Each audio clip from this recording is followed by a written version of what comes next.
I'd like to talk this afternoon about a lesson from a fig tree. So let's start with Matthew chapter 21 and verse 19.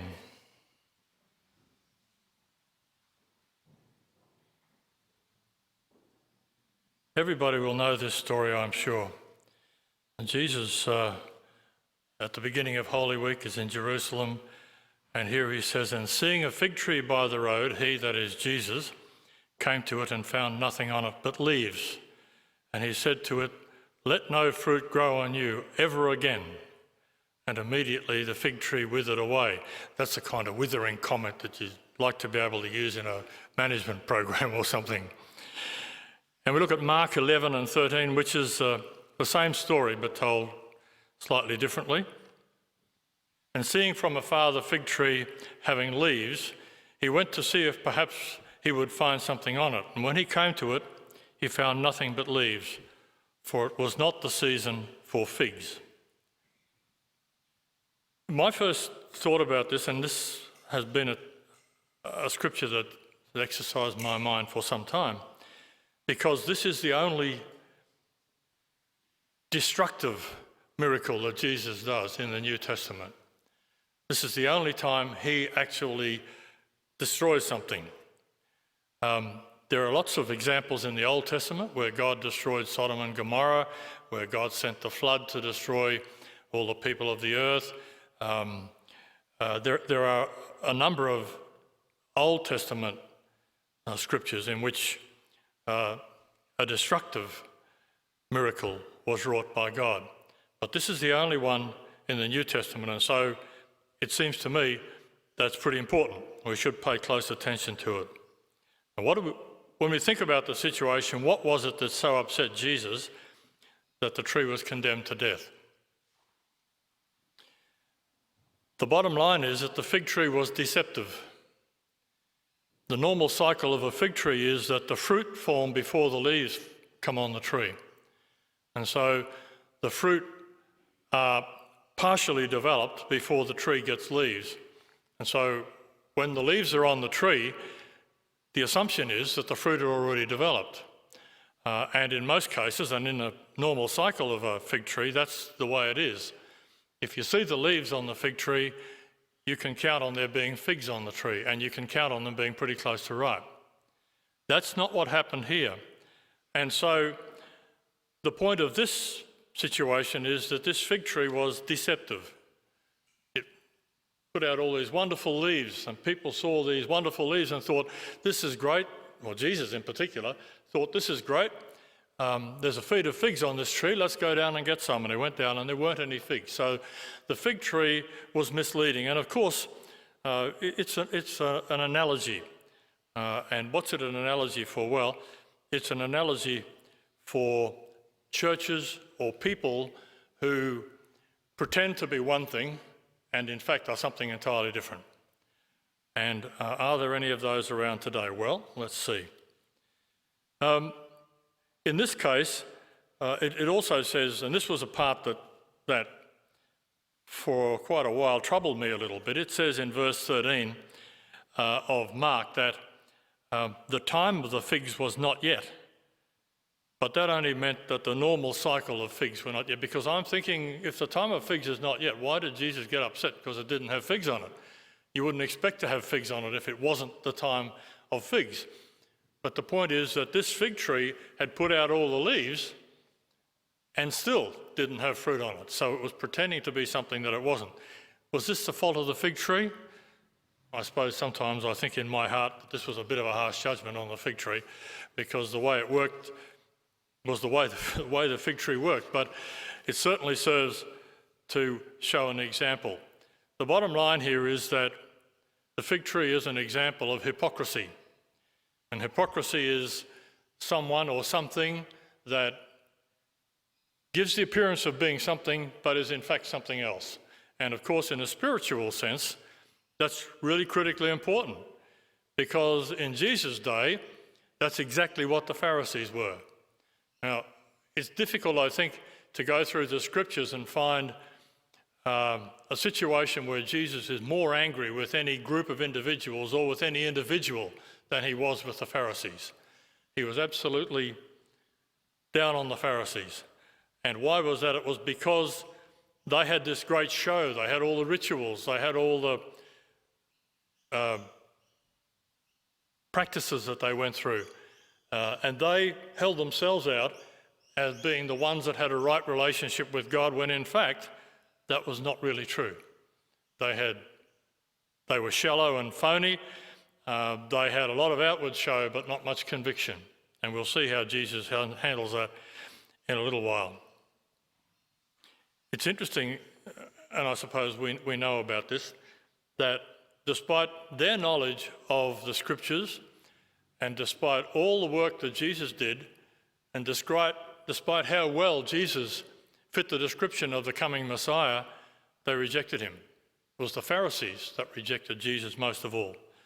So their dominant characteristic of the Pharisees as a whole was their hypocrisy. Does the Bible tell us what hypocrites are and what God thinks of them?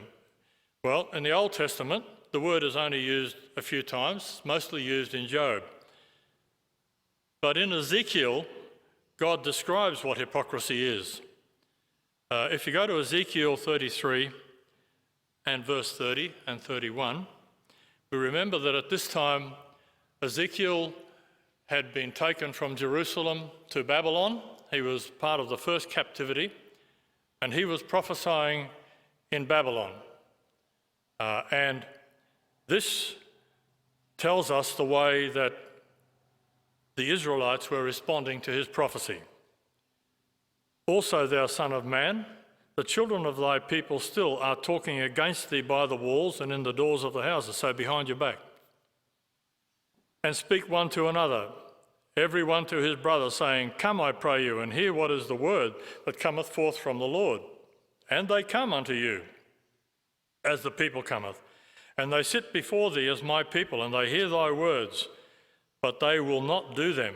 For with their mouths they show much love, but their heart goeth after their covetousness. So what God is saying through Ezekiel here is, do you realise that the people around you are saying, why don't we go and hear what Ezekiel's got to say? And then they don't do it. And they talk to each other about this prophet Ezekiel and why would we do what he says? So they're behind his back talking about him. So they are actually exemplifying hypocrisy back then. In the New Testament, the word hypocrisy or hypocrites is used only by Jesus, not used anywhere else. It appears 20 times, and the Greek word for it is hypokrates. So it's pretty much what we see. It's someone who disguises their true feelings, and Strong's definition is an actor under an assumed character. So it's someone who's playing a part, but it's not what they really are. That is a dissembler, someone who says one thing but says something else, means something else. And I guess the real core of all this is in Matthew 23 and in verses 13 to 30. And everybody knows about the woes that were pronounced on the hypocrites by Jesus in this verse. If I say to you the word Hawaii, what do you think of? Palm trees and beaches. And Hawaii is in fact the Greek word for a hypocrite. For a woe. And a woe is something bad's going to happen to you, so you don't want to go to Hawaii at all. You want to be away from that. But here Jesus pronounces 8 woes against the hypocrites, and principally the scribes and Pharisees. So just verse 13, I won't read it all because, well, you can read it. In fact, I'm sure you've all read it. But verse 13 is really the core of this. Woe unto you, scribes and Pharisees, hypocrites, for ye shut up the kingdom of heaven against men. For ye neither go in yourselves, neither suffer ye them that are entering to go in. So what really gets Jesus upset here is not only the fact that the Pharisees are saying one thing but doing something else, but by their actions and by their words and by I think Pastor Arthur said they loaded everybody up with issues and problems and rules. They were making it difficult and impossible for other people to get to heaven as well. So Jesus was very upset with them. And as I said, in the following verses, he pronounces 8 woes on them for their behaviour. Like the fig tree, the Pharisees, as we know, used to like to stand in conspicuous places. And like the fig tree, they had lots of leaves, but no fruit. They weren't doing what they were supposed to be doing. That's the truth of it. There are many churches today that look awesome from the outside, and some of them from the inside. Physically, you see some of the programs on TV, the worship programs, some of the churches are just amazing. And the question is, are they serious leaders of spiritual behaviour, or are they waving lots of leaves? And I think many of them are waving lots of leaves. On another occasion, we see Jesus talking about hypocrites, and he's quoting Isaiah from the Old Testament. In Isaiah 29 and 13, the Lord has said, "For as much as this people draw near to me with their mouth," and this is really the definition of spiritual hypocrisy. They draw near me with their mouth, and with their lips do honour me, but have removed their heart far from me, and their fear toward me is taught by the precept of men. So they're saying one thing, they're saying, we want to be with you, God, we want to obey you, we want to love you, we want to have a relationship with you, but with their heart they're doing something entirely different. And Jesus quotes that in Matthew 15 and verse 4, not verse 4, in verse 15 and verse 8, in chapter 15 and verse 8, Jesus actually says, verse 7, and Pastor Arthur quoted this before, "Ye hypocrites, well did Esaias prophesy of you, saying, The people draweth nigh unto me with their mouth, and honoureth me with their lips, but their heart is far from me." So Jesus is affirming, if you like, what Isaiah said about people who do such things. It's interesting to think about. The fig tree itself is an interesting example, I guess. The fig tree doesn't produce good fruit if it's received too much nutrient. Like most fruiting plants, if you give it too much nutrient, it thinks, oh boy, and it builds lots of leaves and branches and roots. And it doesn't really produce much in the way of fruit. And we'll talk about grapes and figs again in that environment a little later on. But so what here is we're saying this fig tree has got lots of the wrong nutrient. It's out of balance. It's not doing what it should do. It's just producing leaves. But it's also interesting to ask why fruit trees produce fruit. Fruit trees produce fruit to produce other fruit trees. And that's the only reason why they produce fruit. They don't really, despite the fact that we would like to think it's different, they don't really produce fruit for us. They produce fruit for themselves. Why do they produce branches? They produce branches to harvest the sunlight, and the leaves to harvest the sunlight, to produce the energy, to produce the fruit, to produce more fruit trees. So it's a cycle, and it's a balanced cycle. If the balance is out, if you don't have the right amount of nutrient, the right amount of sunlight, the right amount of water, you'll get either no growth or too much growth. So this fig tree here, whether it was natural or whether it was a miracle of God, obviously had more nutrient than it needed to have, and it had produced a whole bunch of leaves. One thing that the wine industry has learnt over a period of time, not only in Australia but in many other countries, is that grapes produce their best grapes, vines produce their best grapes when they're growing in marginal soil. If they're growing in really rich soil, you get lots of vines and lots of leaves and some fruit. If you grow them in marginal soil, you get some vines and some leaves and high quality fruit.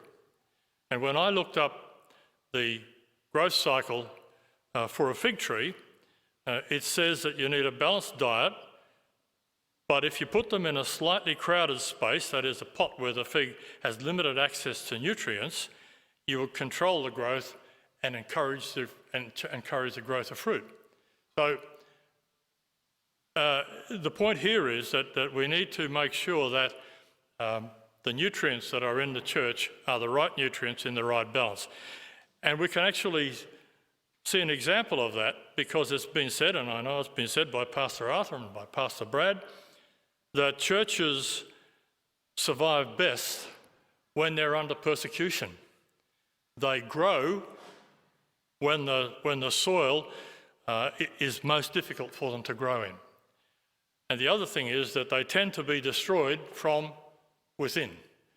The persecution rarely destroys a church. It's the problems from within that cause the problem.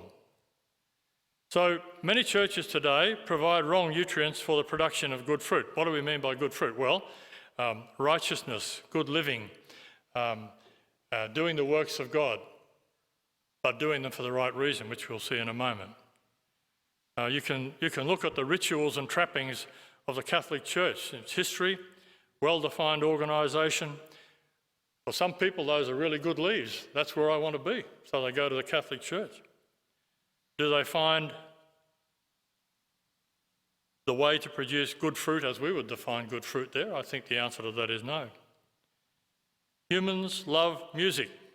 There are a great many worship songs, both old and new, that are really good. But my question is, so will music get you into the kingdom of God?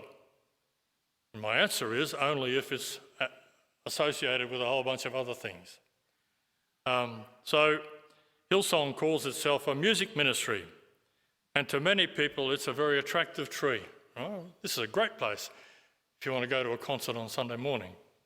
But you probably won't hear very much about being born of the Spirit and all of those things that we believe need to be done in accordance with the in accompaniment to the music. You can visit the ministry of a bloke called Creflo Decemberus Dollar. Has anybody heard of Creflo?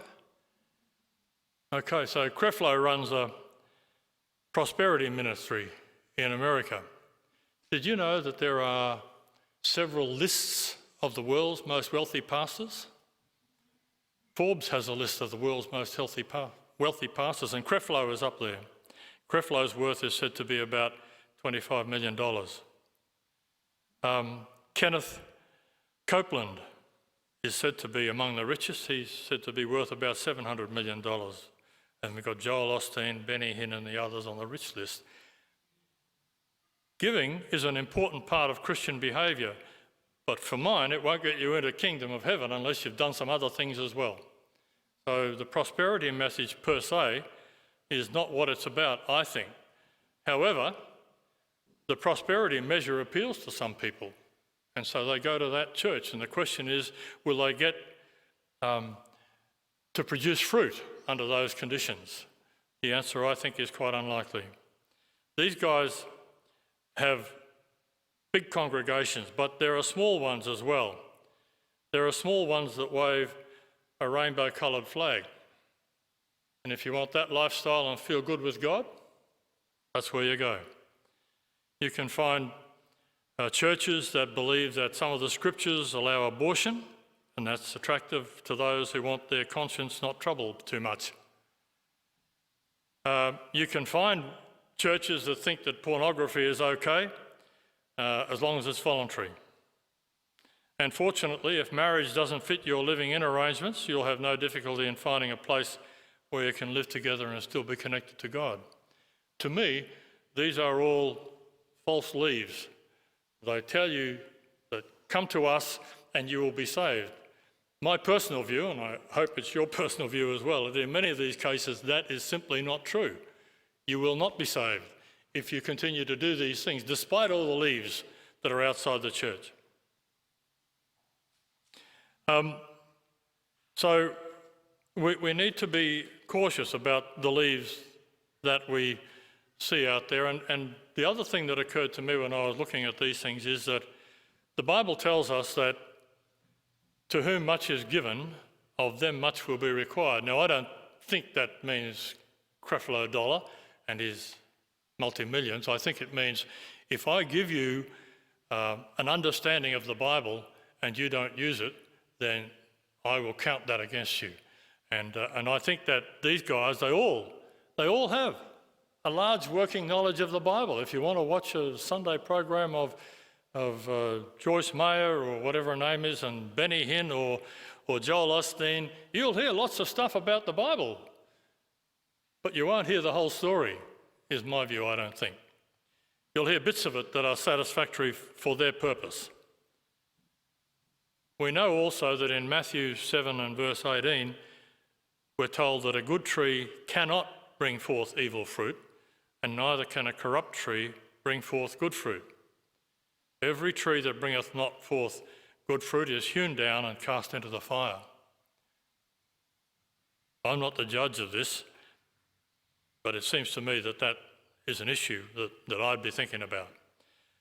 And in Hebrews 10 and verse 30, for we know him that hath said, vengeance belongeth to me, I will recompense, saith the Lord.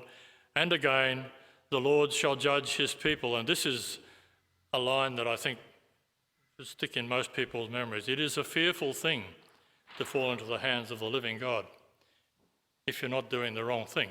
And if, like the Pharisees, you're leading people astray by the things you teach.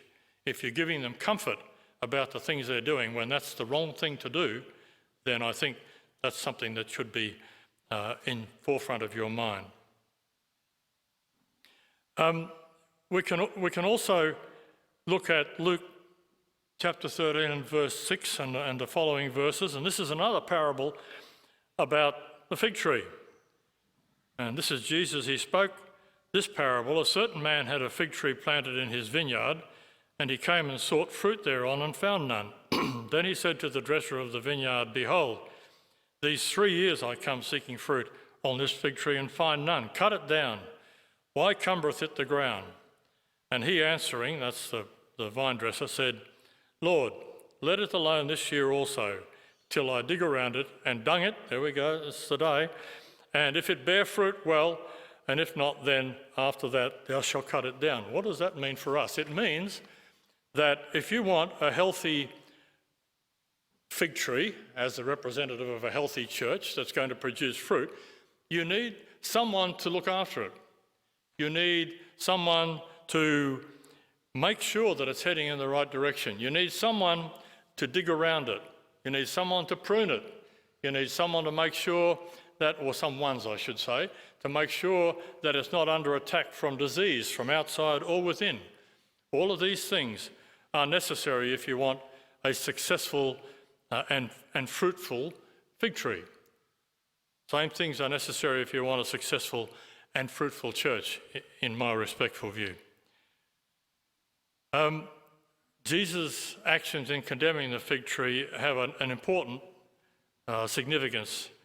The end result of hypocrisy of those who appear to be bearing fruit but in fact are not should be rather afraid of the judgment day, although it's not my job to make any judgments, and I'm not doing so, but I'm saying that if you read the Bible, if you read it honestly, if you read it fairly, if you read it in a balanced sense, then some of the things that I've spoken about don't really fit that picture, and God tells us that he will deal with those things in due course.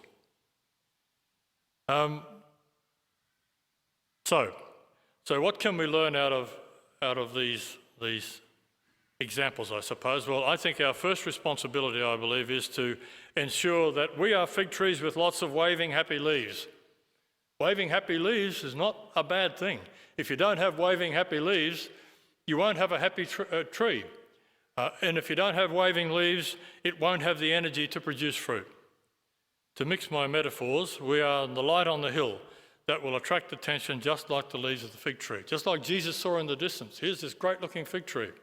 So we need to be like that, but we must make sure that we also produce the fruit of goodness and righteousness, and that we do the works of the Lord that he's called us to do. We must engage in doing his work, and that involves a little more than coming to church for a Sunday meeting, to be quite frank. I think that if you read through this and you understand what the true message is here, it is those who would just like to be seen as Christians but aren't prepared to do the stuff that goes with being a Christian can be likened to the fruitless fig tree. I don't mean to offend anybody, but I believe that's what the Bible says. And I believe it's a Christian responsibility to warn others about the fig trees that don't produce Bible-sanctioned fruit. I think it's appropriate to stand up and say, this is a fig tree that will never produce fruit. This is a fig tree for show. This is a fig tree that Jesus might have cursed and sent to death. And the people said,